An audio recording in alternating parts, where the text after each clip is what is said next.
కేంద్ర ప్రభుత్వం కార్మికులకు వ్యతిరేకంగా వారి హక్కులు హరించేటటువంటి కార్పొరేట్ సంస్థలకు ఊడిగం చేస్తూ తీసుకువచ్చిన 4 లేబర్ కోడ్లను రద్దు చేయాలని డిమాండ్ చేస్తూ నియోజకవర్గ సిపిఐ కార్యదర్శి ఏఐటియుసి గౌరవ అధ్యక్షులు మునగోటి శ్రీనివాసరావు డిమాండ్ చేశారు. నియోజకవర్గ కేంద్రమైన పెదకూరపాడులో సిపిఐ ఏఐటియుసి ఆధ్వర్యంలో నిరసన వ్యక్తం చేశారు. అనంతరం ఆయన మాట్లాడుతూ కేంద్ర కార్మిక సంఘాలు, రైతు సంఘాల సమన్వయ సమితి ఆధ్వర్యంలో దేశవ్యాప్తంగా నేడు ఆందోళన కార్యక్రమాలు పిలుపునివ్వడంలో భాగంగా నేడు కార్మిక సంఘాల ఆధ్వర్యంలో పెద్ద ఎత్తున నిరసన తెలియజేయడం జరిగిందని, ముఖ్యంగా 26,000 రూపాయలు వేతనాలు ఏర్పాటు చేయాలని, ఉద్యోగ భద్రత కల్పించాలని, రైతుకు గిట్టుబాటు కల్పించాలని కోరారు. ఈ కార్యక్రమంలో కొండల రాజారత్నం, అనిల్ రత్నం, సుధాకర్ ది, కోటి తదితరులు పాల్గొన్నారు.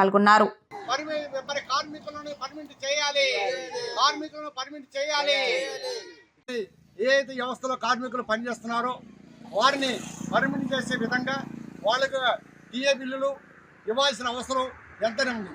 అదే కాకుండా కమిషన్లని ఎత్తేసి మరి 26,000 ఇచ్చే విధంగా మరి కేంద్ర ప్రభుత్వం చర్యలు తీసుకోవాలి.